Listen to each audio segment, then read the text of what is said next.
No, she doesn't say it, but I do. Let's get ready to rock and roll. Let's get ready to learn something today, everybody.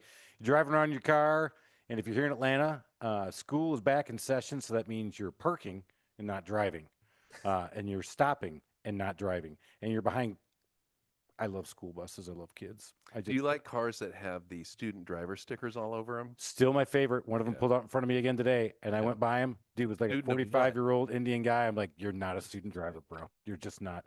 And do you think that makes me drive any better? I mean, that's the question. Well, so I Do stopped you? one on your car, I know you did. and people weren't very nice to you. They were not nice. I was getting cut off left and right. I'm like, what the hell's going on? And I went, oh, Alan. Justin, if you see somebody with a student driver bumper sticker, which I think is a pandemic here right now in Atlanta, It's Johns Creek. oh my God, It they're is the worst. Johns Creek. Yeah. They're the worst. If you see one, do you drive better, worse, or try to cut them off and get away from them as fast as possible? I avoid them. I go the opposite direction. Yeah, Right? how do I get away? I don't know what they're thinking with this, but I, it's not help. That's like baby on board. You know what? I'm just going to hit you a little harder. That's all. And they got car seats. They're fine. Can't say that. You Wow. can't say that. You shouldn't have said it, but you did. I did. Oh, that wasn't I my was inside just about to voice. say, your on-air personality is so much nicer and kinder than off-air because you flipped me off twice before we hit I the am. start button. But now you're talking about launching babies through windshields. So No, not. I mean, because they get the car seats. They're safer. I mean, in they'll fact, just maybe I should tumble. put the student drivers in car They'll seats. tumble down the highway Exactly. like they're in a Oh hole. boy, yeah, and that's why we're explicit, Alan. Mhm. Great. All right, so that's what true crimes now. That puts us in the true crimes podcast genre, We've maybe. offended a lot of people. We have. All right, man, we got to get ready to rock and roll, everybody. We got Justin Goodbread on today, and Justin has started, sold. So many companies we couldn't even keep it all straight before we got started going on this thing. But he also is out there sharing his knowledge, and he's been gracious enough to come on this podcast. He seems like he's way better at it than we are. He is badass. Yeah, He he's got is. big muscles too. And he is, yeah. And you know what? We're kissing his ass because we're afraid that he'll drive from Knoxville, get to Atlanta. Well, then he won't. Then he'll turn right around and go, oh my God, I just went 200 miles in 2 hours and I can't go 5 miles in 2 hours. You're saying the Atlanta traffic may have saved us from an ass beating. That's right. Okay. If we say the wrong thing, especially because he's like, he was laughing because he's like, hey, wait a minute, that's not funny. I have a kid in a car seat. I know my kids are way past car seat age. I've got them in college now. It's like, come on now. I'm ready for No. kids in car seats. Soon, grandbaby's coming in about another 10 years, but not right now. That's right. Yeah, don't be in a hurry for that one. Yeah, I know no. Alan wants a grandbaby. I know that. And Yeah, I know the I've wife made that does. turn. I mean, like we're on grandbaby watch, and we're excited. I know. I've heard. So we're all excited. All right. We're hinting a little too much, though. I've been told. I bet we are. That's a shocker. Justin, give us a little quick background on yourself, and then we're going to dive into some of these businesses and how you started and what you did with them. Absolutely. So I'm born and raised in South Georgia, guys, down on the Good. coast. Brunswick, St. Simon's Island is where I'm the only Goodbread not in Glenn County, Georgia. Everybody else is still Georgia natives, and I still cheer for my Georgia Bulldogs. I got to Go cheer for my Two times dogs. national champs. Well, yeah, I mean, you got to have the Bulldogs there, especially up here in Rocky Top area where they love this stupid song, Rocky God, they'll Top. sing that for anything. Oh, dude, it's worse when you live here. You got to put gas in your car. It's literally playing at you at the car pump. It's like, I've had enough of this. And that orange, I mean, tell me you wear that orange anywhere other than a football game or a volunteer game. Never. Well, no, you you can see wear that the orange orange if you're anywhere. from Tennessee. You can wear it to the football stadium on Saturday. On Sunday morning, you can pick up trash on the side of the road. And on Monday, you can go deer hunting, all with the same color orange. It's amazing. It is versatile. It Look at is. that. So he's crazy. from St. Simon's. We got to do this. No, I got one more Rocky Top thing. The only way that my sons and I can deal with it when we watch Georgia Tennessee is we have a bet on over under on how many times they play it. Ooh, And so Ooh. suddenly you got a little skin in the game, then you can deal with it. yeah. Boy, I bet you it's got to start. It's got to start in the 70s. No, it's normally like 15, something 15 like Rocky. that. It seems like the it's whole 70. thing. Yeah, the whole game. Oh my God, it feels. Yeah, I went. it's abusive. I went to the Georgia Tennessee game down here, and my friend invited two volunteer fans, and boy, it was fun because they thought for sure this was the year they were to smoke Georgia, and man, that's all you heard. And like after the first quarter, you're like, "Okay, can't hear you anymore. Wait, where are you? You still here? You still at the game?" He goes, Yeah. "I'm not having fun anymore." So, all right, St. Simon's Island. I learned a little something about that because in South Georgia they have a little bit different dialect than we do up here in Atlanta. And what is the main road that takes you onto St. Simons? The St. Simons Island Causeway. Yes, the Causeway, but it was named after a guy, and it was Demere. Oh, Sounds like Demery. Demery Road. Demery. Demery Road. I seriously, I've been in Atlanta since 2001, 24 years. Were you trying to be French with it? Demer. I know. I was like, Demere? Demiri? No, they're like, no, Demery. I'm like, dude, what? Demery.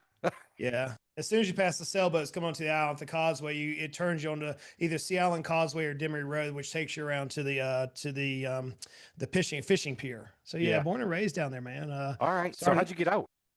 Why Yeah, would you started my wanna first get out? business when I was 15, scaled it rapidly. By the time I was 17, my brother and I were making more money each than my mom and dad combined in a little landscape company. Had a blast. Then my wife is from Knoxville. Go figure. So we got married in that early explains 20s, it.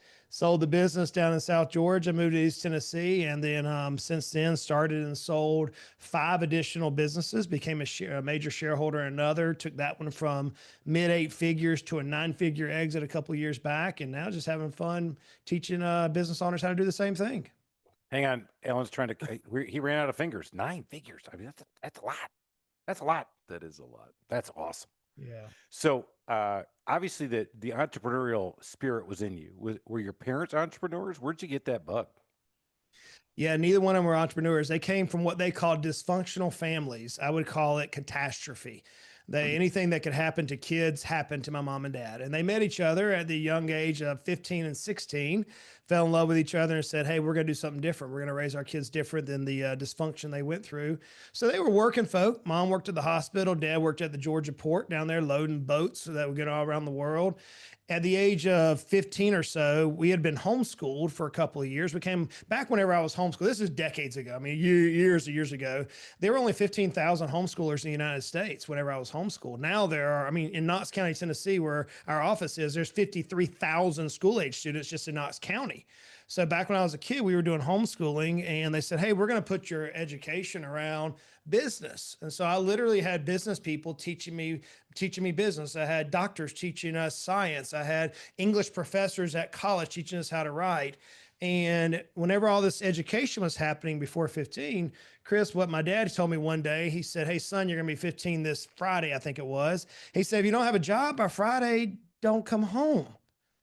Literally, those are the words. Now, Dad meant what he said. He didn't mince words. He barely got out of high school. He could not read or write. He could just no country boy, you know, born and raised on a dirt road, just a country boy. And he said, son, if you don't have a job by Friday, don't come home. And he said, I'm gonna give you a little bit more rules. You can't work fast food. You can't work for the grocery store. You can't work for anybody I know.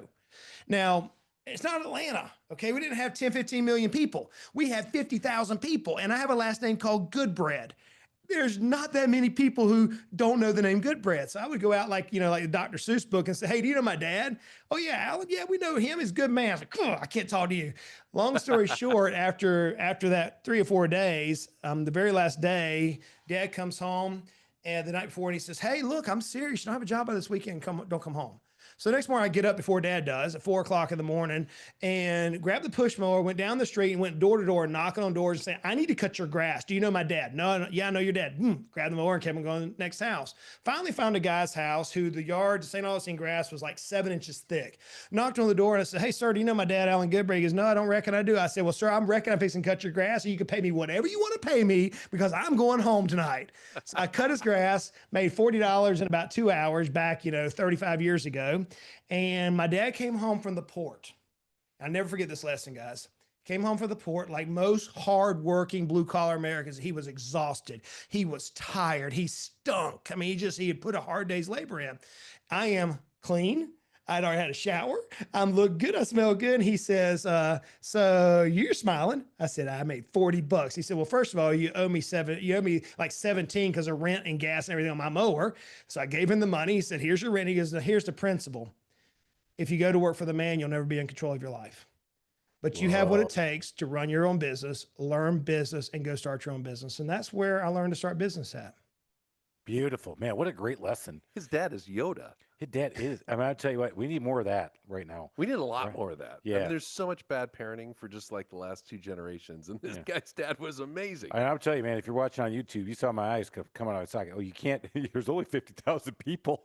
The odds are it's going to be pretty hard to find it. And he said, you found it. I mean, you found that lesson, and you probably learned more there, again, than anybody learns in high school.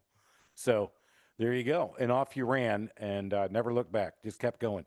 Was there ever a time you're like, you know what, maybe it'd just be easier if I went and worked for somebody? No, I never had that one, Chris, but I had this magical epiphany. So we know, I'm sure everybody recognizes the name Zig Ziglar. You know, he's a motivational speaker of late. I grew up going to conferences where Zig Ziglar and Og Mandino and Charlie Tremendous Jones and Les Brown and so many of these greats of yesterday would be on stage and they were pouring into it. So at the age of 19, I had this company. It's successful. We're making millions of dollars, no exaggeration, in landscaping in South Georgia, just me and a couple of teenagers. We're having a time. We learn business and how to scale companies. And so I'm at a conference with Zig Ziglar. It's about 200 people in the room. And he does something I never saw any other time he did. Now, somebody else out there, if you heard this before or you saw Zig do this, please reach out to me on social media because I've never seen him do it anywhere else. He stopped in the middle of his water pump example. You know, he's priming the pump and he's telling everybody, hey, help everybody get everything out of life that they desire and you get everything out of life you desire. And he's priming the pump and he stops. And he gets super quiet. And he turns around to a small audience. He said, I'd like for you to take out a sheet of paper. So all of us did, you know, we didn't have computers back then. So pull out a sheet of paper, get our pen out. And he said, I want you to write your wildest dreams down. 3 things that you want to accomplish in the next 20 years. So here I'm at 19 years old. I'm like, okay, by the time I'm 40, let's say, round it up because I can do that simple math in my head. Remember, I am from South Georgia. We got to keep things simple for me. So I said, number one, I'm going to marry, it literally says, smoking hot girl. I'm going to marry a smoking hot girl. Number one, priorities in order. Priorities. I mean, one. I got the priorities down. So I'm like, I got that one. Marry smoking hot girl. Number 2. Now remember, I'm 19. I'm going to write a New York Times bestseller. Why? Because just 2 weeks earlier, my teacher at the University of Georgia had told me I'm dumb as a box of rocks because I couldn't spell worth a flip. And I said, you know what? No, I'm not. I'm going to write a New York Times bestseller. And she laughed at me. And that became like the moment like y'all were talking about before the cameras came on. It's like, no, screw you. I'm going to show you what I'm going to do. I'm going to do this. So that became the second point. And the third point, I'm sitting in that room and I have my pen in my hand and there's people all around me. I'm like the youngest and I'm going, what's number 3? Okay, I'm going to have a $10 million net worth. Why $10 million? Because it had one more zero than a million. That's literally the way my brain was thinking. Well, if they can do a million, why can't I do 10? So to your question now, that was in my mind at the age of 19. I had this crumpled up sheet of paper, these 3 wildest dreams on it. At the age of 36, my wife is in my life. Thank God. She is beautiful. Have 3 kids at this point. Life is amazing. I'd already sold 3 companies, but we had just gone through 7 years of hell, 7 years of tribulation. Anything that a business owner can go through, we faced it. From legal battles, through death in the family, through miscarriages in the 3rd trimester of my wife and I, suicide, my dad, my hero, died unexpectedly in the midst of all this stuff. Just 7 years of hardship. And I find myself on a West Virginia mountaintop with a friend, and he makes this statement. He said, Justin, I'm broke. Now, I don't know why that statement did what it did, but it triggered my mind to go back 19 years or a year when I was 19 years of age. And I remember that sheet of paper. Well, Emily's in my life. My wife's in my life, thank God. But I had not written much more than a paragraph because of that stupid red squiggly line that appears anytime I type because I can't spell worth a flip. And it's always there. These little red squiggly lines just drives me crazy. So I'm like, I haven't written anything. And $10 million net worth. No, we had just come out of this tribulation. We were poor. We had like 6 O's between the P and the R. As we say in South Georgia, we were poor. I mean, we were broke, dude. That's so I'm like, how in the world are we going to do this? So that was the point. I didn't really come back and say, I want to go work for somebody. It was the opposite. How in the world am I going to close this gap in 4 years time frame? That was the calling. Beautiful.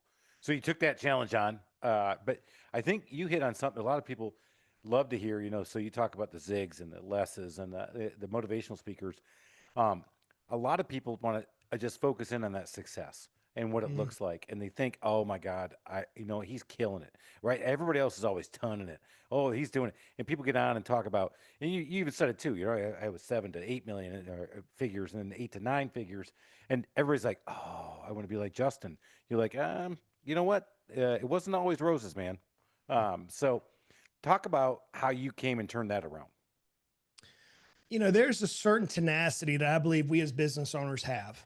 I believe we have this burning calling in our life, if you want to use that word. We have this vision, if you will. We see a glimmer of something out there. And we know that, as Zig says, if we can serve our audience properly, we can radically change our lives.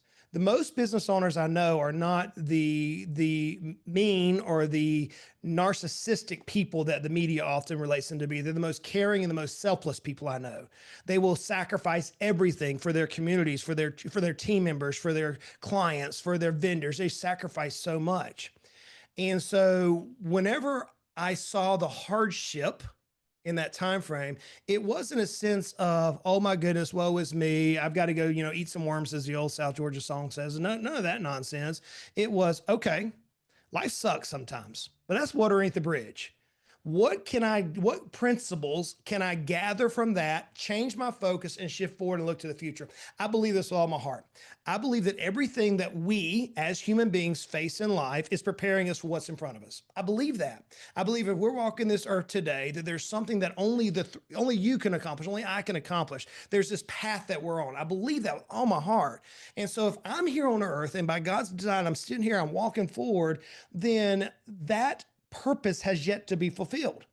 So everything is a lesson in the background. How do I apply it going forward? So at this crazy age of 36, and I'm sitting here poor with a lot of O's, and I'm beat up. I mean, we're bloody. We had just gone through literally hell on earth for 7 years. We took $1 million+ paid for house, no exaggeration, had to borrow against it to cover lawsuit bills, and moved my wife and 3 kids in a double wide trailer in the country where we had to pull the trucks out on a regular basis because I got stuck in the driveway. We had rats running through the house. I literally could shoot a BB gun and kill the mice in the house. People don't talk about the hardship of life. What they see is, oh my goodness, Justin writes for Forbes. Oh my goodness, Justin has 2 best-selling books. Oh my goodness, Justin reached some sort of net worth statement. Oh my goodness, Justin's on stage. All the hardships, whatever they may be. Hardest one is my dad passing away, killed me. My wife walking out of the hospital whenever our third one, guys, in the 3rd trimester, we were preparing for a baby. She walks out and her shoulders are slumped. I mean, I can't even slump over that much. And my bride, my beautiful, my everything to me is broken in that moment. People don't hear about those because it's not glamorous and it's not sexy and it doesn't get the hook on the sizzle reels. But that's life. But in that hardship, there are lessons that, as we teach on our show, it's called the Decamillionaire Way, the Decamillionaire Decode. What I notice with hyper successful people, however you want to define success, either by finance or by fitness or by notoriety, hyper successful people take those hardships of life and they fuel them. Those hardships are there as internal jet fuel to push them forward to their ultimate destination. So on that mountaintop, that principle that I just described is burned inside of me, and it's burned in the people that I know who are the most, quote, successful, however you're going to describe that. On that mountaintop, I'm sitting there broken, tired. I've been a business owner for 20 something years, dude. Poor with a bunch of O's. It didn't happen overnight.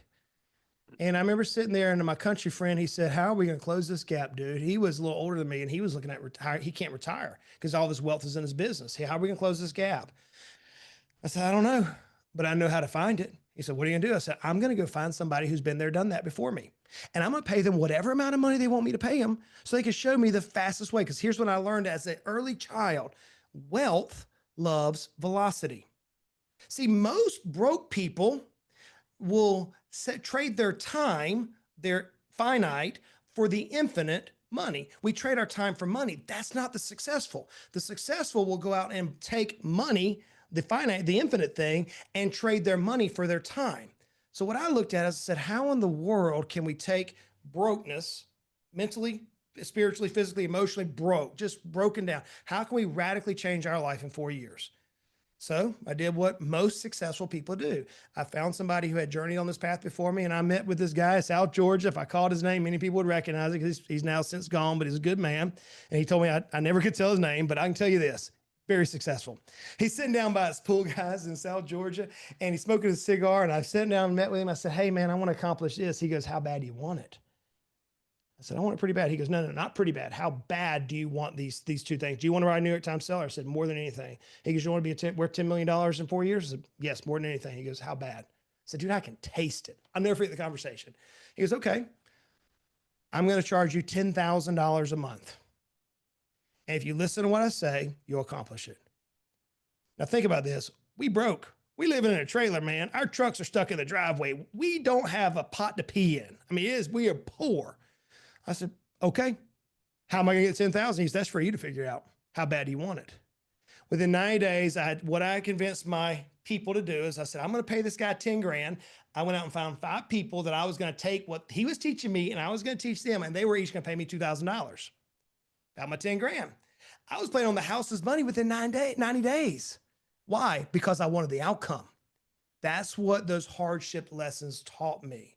That's what those things in life will teach you. Whenever we all go through this pain, it's how do we apply it? How do we accelerate? For me, it was finding somebody who'd been there, done that, and saying no excuses. This is what I want. I'm going to charge hell with a water pistol until we get it. And guess what? It wasn't hard. It wasn't easy. It was stinking hard. Yeah, But stinking nonetheless, we hard. did Yeah, I it. can say. Yeah, yeah. So, so you do that. You found the way to fund it.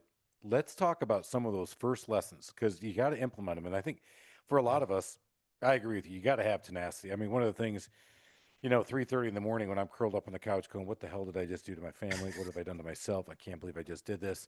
And then, the alarm clock goes and it's 7 a.m. and you're still not sleeping. And you're like, oh, you guess what you got to do now? Go solve some problems, get it all taken care of. So you got to have the tenacity. But what are some of those? Because a lot of people talk, and that's a lot of times I think it's a lot of like flowery big things. Yep. But for me, what's always happened is the small little things and the accumulation of them that works. What were some of those small things you learned right off the rip? Yeah, so I'll walk you through the exact thing. So I don't mind. This is what we now teach. This is what my new book's is coming out about early next year. The very first thing my coach did was he spent 6 months working on, as I say it, my noodle. He would literally listen to the words I was saying. He would dissect every word and say, hey, Justin, you have scarcity thinking. You have victim thinking. You have this mindset that's not looking at abundance. You're looking at principles here that's never going to allow you to reach it. And until you actually physically internalize what that's going to look like when you reach that destination, you're not going to go through the hardship. So literally 6 months, not of the technical stuff, not of the tactical things that we all want to know as business owners. 6 months, 60 grand. Now this is over a decade ago. And remember, we're poor, like lots of O's in between, right? He's sitting there talking to my noodle, man. 6 months of this. So everything I would say, he would kick back and say, nope, we're not there yet. So not only was he working on my noodle, the second thing, and you guys are picking on me, because I'm physically fit a little bit, but he had me hire a fit coach. He said, if your body is not at peak performance, you're not going to be able to accomplish this in business. Your body has got to be at peak performance for you to hit what you want to accomplish in your business. So I hired a fit coach. He was a Green Beret. I hired a dietitian. I hired a dietitian. We're drinking bourbon. Yeah. Here we go. I can handle We're the drinking bourbon bourbon while too. he's telling us that. So I'm not going to get there, but I am going to have some fun getting there. Maybe there's another way, Chris. Yeah, you know what? I'm going to challenge you back. I'm like, nothing wrong with a little bourbon. It's not got sugar in it, I don't mind bourbon. I like me some bourbon now. Yeah. So no, he had me hire a fit coach. He had me hire a dietitian. He worked on my noodle for 6 months. And then we walked through what I call now the Decamillionaire framework. He didn't teach me this exact framework, but it's what I wrote about. And literally I started recording a podcast when he was teaching me. Everything he would teach me, I'd turn around and record it into a microphone and just teach it to whomever wanted to listen. And so after 3 years, we had millions of followers. It was crazy to see what would happen. So the very first thing he taught us is that you have to clarify, what do you want? So many of us, I ask this question to business owners all the time. What specifically do you want to achieve? Well, I think, and people can't see it. So he taught me basically to find something I want. So literally I would say this pink beach house example, this is the tactical nature of what we deal with. So whenever I say, hey, I want to buy a pink beach house, then y'all might say, okay, cool. Where do you want it? Well, I want the Florida Panhandle. That's a big area. Where specifically? Destin area. Okay. You say you want a pink beach house and just, I want a pink beach house, 3 stories. And put the car underneath the front. That has a pool in the back of the house. The second floor. So if I get super detailed, you can visualize and see exactly this pink beach house. The more details I give, the more visually it becomes to you. It's interesting when I talk about the pink beach house, there's only 2 on A1A down in Florida. And whenever people hear it, they literally take a picture of it now, and they text and they tag me on social media because I talk about the clarity of a vision. So the very first thing he taught us was, hey, you've got to have crystal clear vision on what you want to accomplish. And that's the heavy Most lifting right there, business owners don't right? do that. That's hard. That's the hard part. You got to have clarity right up front. You're like, yeah, well, we'll get to that. We'll get to that. So, Justin, should I start a landscaping business? Well, hang on, big boy. I mean, let's back up. What do you want? Yeah, What do you want? That clarity. I would say that's been my biggest growth success at my company was closing my eyes and saying, a year from now, my office should be looking like this. Yep. You're sitting there, I'm sitting here, you're sitting over there, she's sitting there. It looks like this. Wednesday mornings we have training. And I remember when I had that, and if you come see our training here in Atlanta, which we just got done hosting another guy to show it off, he's like, hey, when did you have that? I said, no, I had this vision um, 14 years ago. I've been at this for 17, but it's that third year in where I was like, I just don't see it because I was working subleasing from a guy. I had a little spot, cubicle, a little of that. You're right, but that is so hard to work on. And look how long it took you to get there. You talked about 6 months working on the noodle. Maybe the pink house came pretty quick, but it takes a minute. Well, whenever you find your vision, then here's the hardest exercise that most business owners don't deal with that causes more problems in year 2, 3, 4, 5, 6, whenever you start to scale a business. And that is many business owners don't take the time to identify the values that they have, the ethos in which they operate, the non-negotiables they have for their life. Because if you don't identify the values that you're going to operate your company off of, then whenever you have a misalignment, what we often do because of our tenacious type of attitude and because we can roll up our sleeves and get to work, we jump in and we jump right back into the middle of the problem and we fix the problem as the business owner, which is the opposite of what we should do. And the danger is that if you take the time on the front side and align what are your non-negotiables? What as a business owner are you going to do and not going to do? And why does that matter specifically to you and your vision? So in the very first phase, we spent a lot of time talking about our vision values, those two things. Then we shifted to second phase, which was examination. We walked our companies through an examination loophole every 90 days. What we specifically were looking at is what is the enterprise value of our company today? Because remember, I wanted a goal of a dollar figure. Some people might not want that. I wanted a $10 million plus valuation so I could be a decamillionaire within 4 years. So our measuring point, our chief KPI, or what I call critical success factor, was the valuation of our company. So every 90 days, we had a metric on which we would value. That means that anything that goes in our third pillar, which is execution, what I call relentless execution, when we begin taking those small baby steps every 90 days, every action had to move that one thing. And so the singularity and the simplicity of what he was teaching me was contrary to what I had done my previous 20 years. My previous 20 years, I'd done what the most business owners do. If they can fog a mirror, come on, they can be a client of mine. Oh, you want me to serve you with this? You want me to give you vanilla ice cream and chocolate and Rocky Road and put a swirling machine inside here as well? Absolutely. We'll give you whatever you want. No, Justin. What specifically are you going to do for them and how specifically you're going to serve them and how singularity and approach can we get? So we broke it down to one client. We called him Frazzle Frank. Frazzle Frank had one offer, one client, one offer, one pain. We could move our client from his pain to his payoff. And if he followed this process, it would yield every single time. That is so vastly different than the vast majority of business owners out there. We want to get our hands into everything. We have that squirrel moment and we run off and we chase it. He was saying, no, get stupid simple. Get stupid simple. And then what that led to was our fourth thing was always have your business ready for a buyer. Always. You never know. If real estate's about location, location, location, the business is about timing, timing, timing. There will become a time when me, the ultimate control freak of my business, will want to leave my business or be offered to leave my business. And then finally, freedom. How do I get the freedom I desired? So those were the things he walked me through over that 4-year journey. Get stupid laser focus, stay focused on my vision, mission, values, serve one client good, simplify the offer, and then deal with all the nonsense that happens with it. Woo. You ready? I noticed that he's really good with his back against the wall. Yeah. Yeah, 'Cause obviously. I mean, his dad. Can dig out of a hole. Yep. And then this guy, 10 grand. The guy on the mountaintop, I'm poor. And it's like when your back is against the wall, I love the fact that he doesn't look for excuses. He doesn't look for somebody to blame. It's like, I got to get out of this. Where do I need to go? How am I going to get there as fast as I can? Yeah. That again goes back to it sounds simple. It is simple, but it's so hard to execute. Just do one thing really well. Back to Frank Frazzle or Frazzle Frank, Yes. what he said. It's that it's easy to say it. It's so hard to do. I mean, you hear that a lot. Yep. And I don't know if I see that many examples of people doing just that. No, you really don't. In fact, I was as he was talking, I was doing some self-evaluating, and You're right. I got into Well, because you're handyman not going to and work out and you're kind of a big whore and you'll take business from anybody. And I mean, we've covered all that stuff over the last 4 years. well, So and I do, and I'll offer all kinds of ice cream to everybody. Wink, wink, nudge, nudge. Oh, you looking for a handyman? I'm your guy, baby. But no, but it's hard. It is really hard. I'm pretty proud of myself in some things, but other things you're like on the fringe. You're like, yeah, probably not there. We're really good at handyman and doing that, and we think that's a good niche. But I started doing remodeling, and that's why I just was on a podcast telling somebody else. I'm like, don't do it. If you're in remodeling now, don't think you want to be a handyman because doing both of them, it's hard, and that's what I have found out in a very bad way that we Well, as talked you about. think about that, here's a picture illustration of how why most business owners don't do this. So I was about 16 years of age. My dad he had me working with him, and he gave me a big heavy sledgehammer.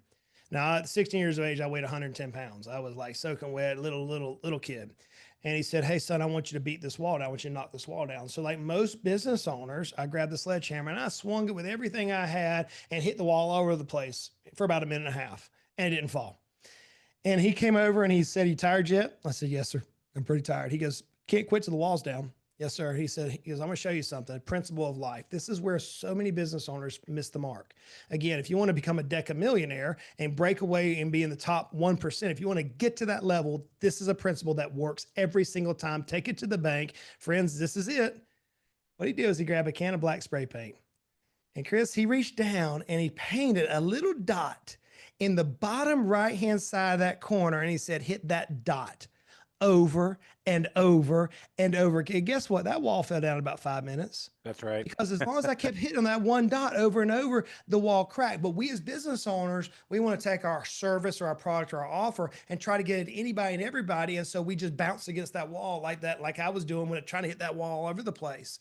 Whenever I got laser focused on that one thing I could serve, that one person, that one problem I could fix, and how my solution would radically change our life, whenever I broke through the wall, then they literally lined up. Now, here's what's crazy.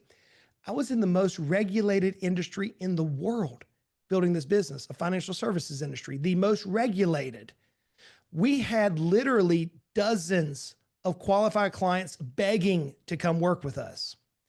We applied the same principle whenever I relaunched my coaching business. In less than a year's time, we're at 9 months now. We're already at 7 figures and rapidly growing. We're going to break an 8-figure income in the coaching business in 3 years' time. How?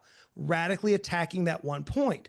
Now, it's contrary. It's contrary to everything we think about because we see Fred Flintstone over here and Barney Rubble over here doing their thing. And we want to follow them because they look good on social media, this, that, and the other. That's the noise that so many in the millionaire status get stuck with. And the decamillionaires say, no, no, no, no. We're going to fast. We're going to get hyper focused. That's what my coach was teaching me. Huh. How about that? He's right. I mean, you think about it, niches bring the riches, you say what you want. But and I've said this in marketing too. When I ask people who are trying to get started, I'm like, so what are you doing to bring in business, right? Because again, cash is king, but sales is what brings the day, right? So in marketing, I just had somebody say it again. Yeah, I'm just looking for homeowners. I'm like, yeah. How do you think you're just gonna find homeowners like that doing that? I mean, especially here in Atlanta where we have 6.5 million people, and you have millions of houses. I said, you can't do that, man. You've got to get yourself focused in. Or, I mean, yeah, you could spend millions and millions of dollars on marketing and never get anywhere. Back to the point that Justin brought up about the whole wall. You got to find that one spot. And then, again, A/B tests and marketing is one thing, but, it's focus on that one problem for that one guy at that one time. It changes the way you think about marketing and bringing in biz. So I sit here and I imagine myself being somebody in a truck driving down the road, listening to this podcast, and they're like a painter, house painter. And they're like, what does this mean for me? I mean, I understand the whole visualization of where you want to be. I want my boat, and I want it on this dock. But how do I differentiate myself when I have that kind of a business? What does laser focusing on one thing mean? Well, I'm going to ask you, Justin. That's why you're here. Did you Yeah, hear great that? question. Let's I love pause that on that question. for just a second. It was Fine, great question, thank Alan. you. No, Okay. shut up. Let's go. Yes, we keep track. Yes, we keep score. Yes, we're competitive. Yes, he got a good question in. Thank you, Justin. I'm down 1-0. All right. Well, before we go any great further, what questions bourbon are we per pouring word. over there? I see We're bourbon doing going. Jefferson's. Okay. Jefferson's. Yep. And bought it just outside of Athens. Found a new place for us to go because I've got a division up in Athens on the way back. My my manager said, "Hey, you got to stop at this place and get some bourbon." And sure enough, man, great prices, good selection. So we're drinking to that. Cheers. Cheers. There we All right, go. now you can answer Alan's great question. So the reality is our wildest dreams, whatever they may be, is on the opposite side of the resistance that we're going to face. So what is the payoff that we want? For some, they may say, I want to work 180 days a year. For some, they may say, like I did, I want to have a bank account that would put me in a freedom position where I never had to work again in my life.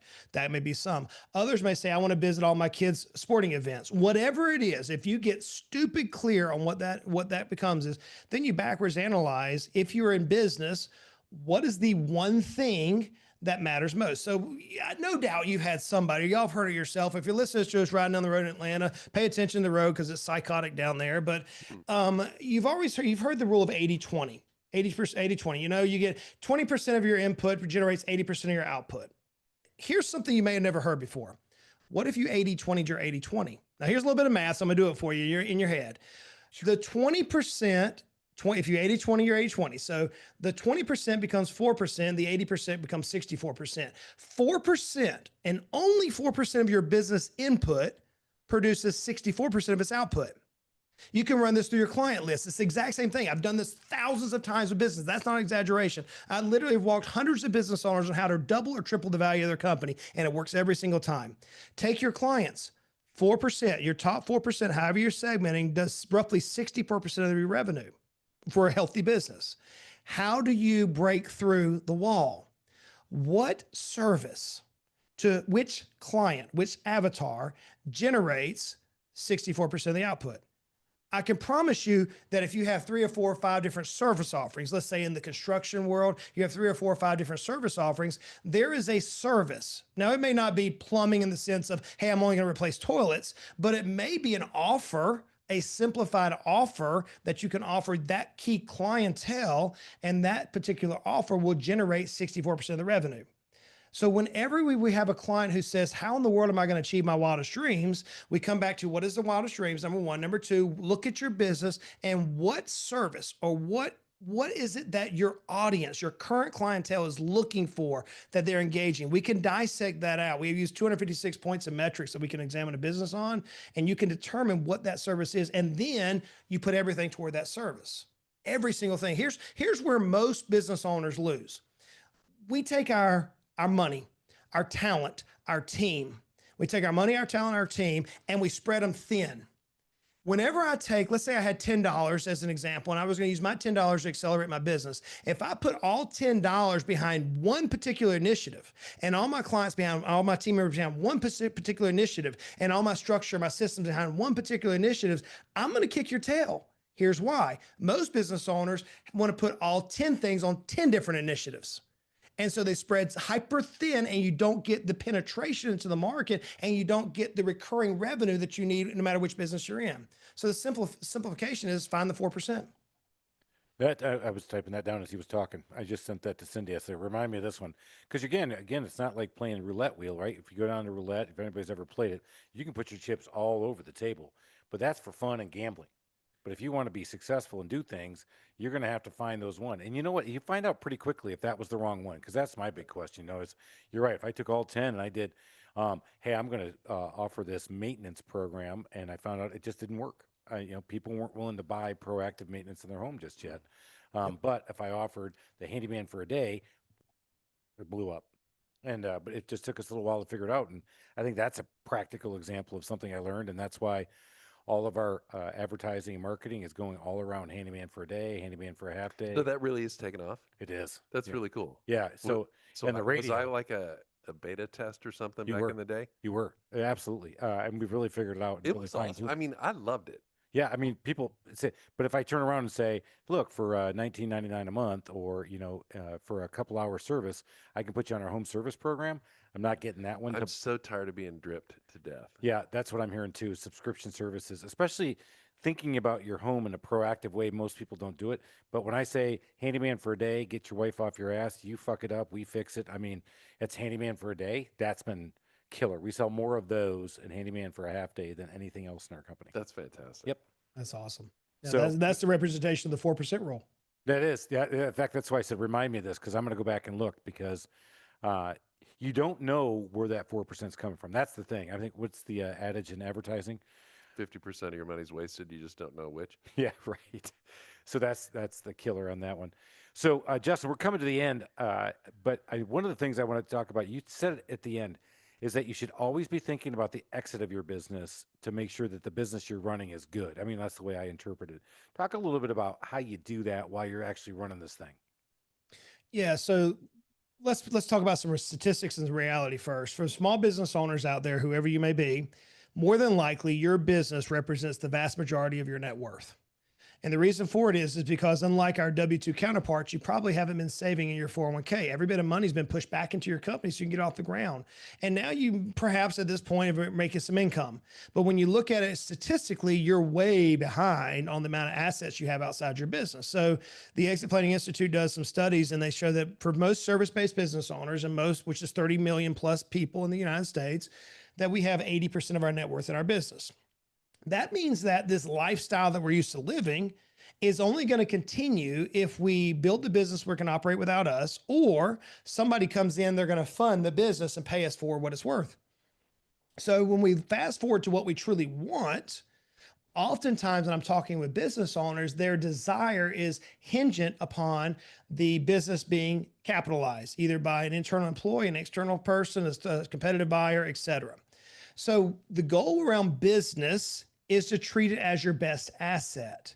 If I had a rental property and a pipe's busted, I would fix it. If I had a rental property and my cap rate was below market, I would adjust it. If I had a rental property and the renter inside the business was tearing it apart, was tearing the house apart, I would kick them out. Most of us in business, we don't see that the day-to-day activities that we do as owners actually affect the valuation of our companies, and it affects its readiness and attractiveness. So our job as business owners is to build a business to where it's all the time attractive to somebody. Typically, we'll hear that it's employee. Oftentimes, I don't hear anymore that children want to come. Most of our kids don't want to buy our business. They've seen how stressful we are. They don't want any part of it. So you're more than likely looking at a key employee or a competitor or some type of a bolt-on to another company out there that wants to buy your company. So why would they buy a business that is stressing you out? So when we think about the exit in mind, what we're accomplishing as the ultimate control freaks, because that's who we are as business owners, and I'm right there with you, we want to have control of everything except for our exit. So if we really build a business to where an investor wants to come in and give us some cash, ultimately what we built was a business that's not dependent upon us, which then gives us the freedom we desire anyways. So when you think about your exit, you're killing two birds with one stone. You're building a business where it can operate without you. Simultaneously, the more that it can operate without you, the higher the enterprise value is for a buyer out there to come alongside.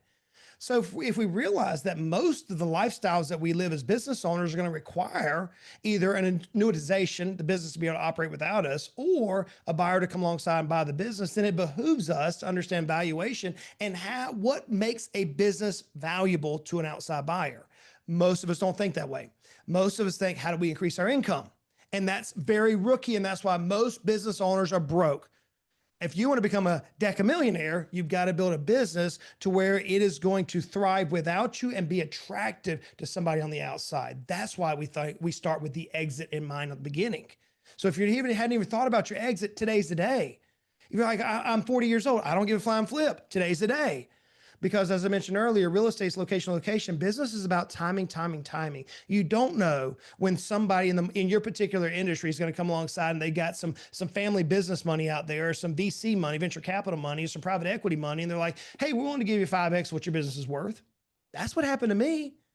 Because I had my business built properly. Whenever my wife was laid up sick in the hospital, my coach was pushing on me, and he said, Justin, what is the one thing that you want to do? And I said, man, I'd be on stage, I'd be writing books, I'd be talking to business owners. There is a way in order for you to achieve your wildest dreams. He said, then why aren't you doing it? So because my business isn't worth 10 million yet. He said, you passed that a long time ago. Yeah, man. What? That's why Yeah, it's important. I think that you hit on the thing. It's hard. You got to let go as a control freak, but you got to empower people to be able to make those decisions. And that's one of the reasons I got this podcast. I get to sit here and do this during the business day or towards the end of the day. And you know what? the ching is going because I got sales guys out there selling. I got remodelers out there making projects happen. I got handyman making things happen. And but it was hard to do it. But also, we've got it now. You know, you got to process. You've got to develop it. It's a lot of hard work, and it costs you a lot of flipping money, oh, brother. A lot So of what? So you one of find your out what type of leader you are when you go through that, as you know, because most business owners, we know how to work hard. We do. We know how to do the hard work. We don't do the difficult work. The difficult work is letting your hand off the wheel and trusting somebody else for your baby. Yeah, And that's hard. that's why most people are broke. Most business owners. Justin, how can everybody get a hold of you? This has been Dynamite. Let's talk about your podcast, your books, your coaching programs. Let's hear all about that, and then we're going to get to our final 4 questions.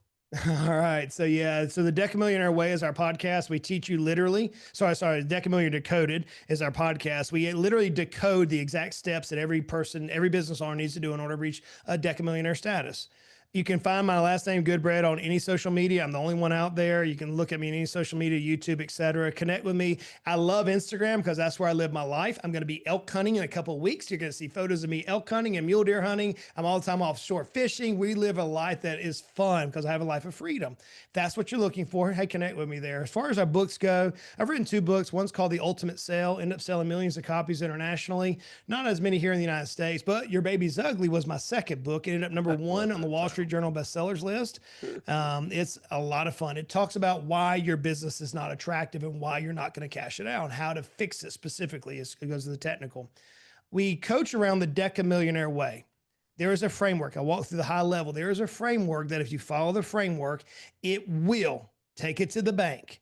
It will help you radically grow your business. When I say radically grow, I'm talking about you realize you could double or triple your net worth in as little as 18 to 36 months.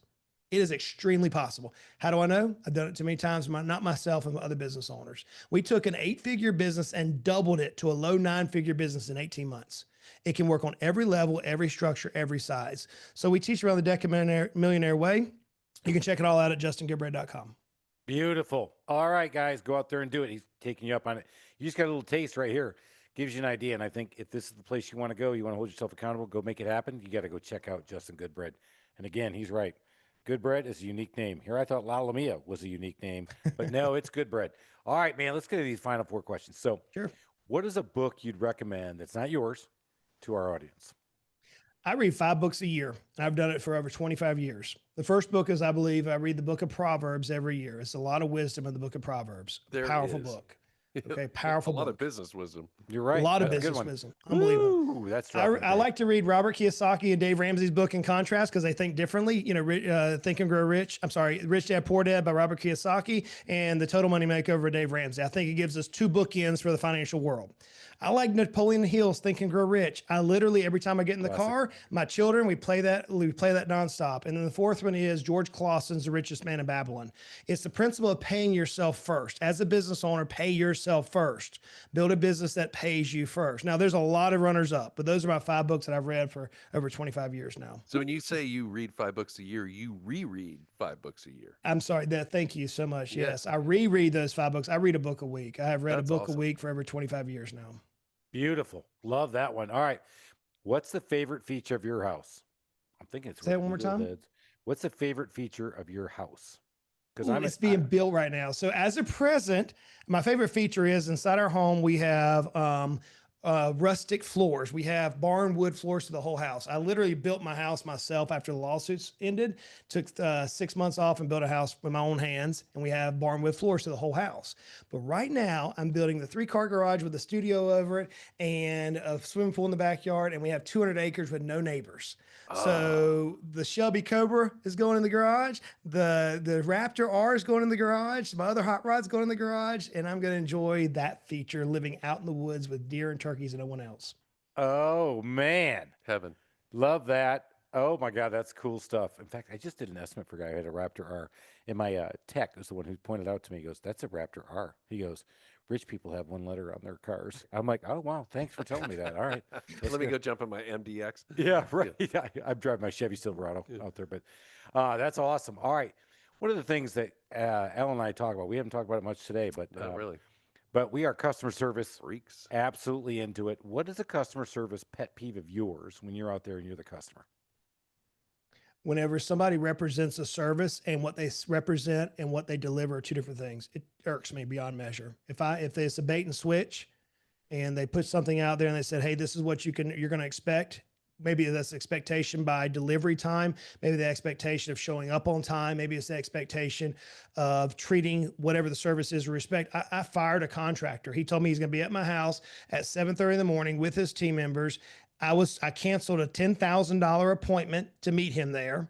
And he calls, I can't make it. I'll meet you at 3:30 this afternoon. Like zero respect. Nope, get out of here. Don't have time for that. Yeah. Woo, it's so hard, especially in our world where you get a break. You do in the world of tradesmen and what we do, we get breaks. And we still find ways to screw it up at my company. But again, we always reinforce that you just can't do that because that makes you better than everybody else. When you show up, you're on time, you're early. This morning, that job I was talking about with the Raptor R, we were there 15 minutes early.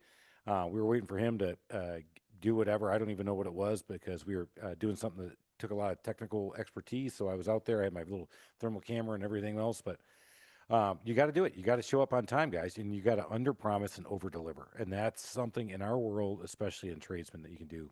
All right. I got to get to this one because you built your own house. I know this has happened. I want a DIY nightmare story. Don't tell me about a contractor. Yeah. I want to talk about something you did and you're like fire, floods, pestilence, bugs, something. Because I've done it. That's why these fingers are all screwed up. I want a DIY nightmare story. So the DIY nightmare story has to do around the stairs. So we hired we hired a framing crew to frame our floors.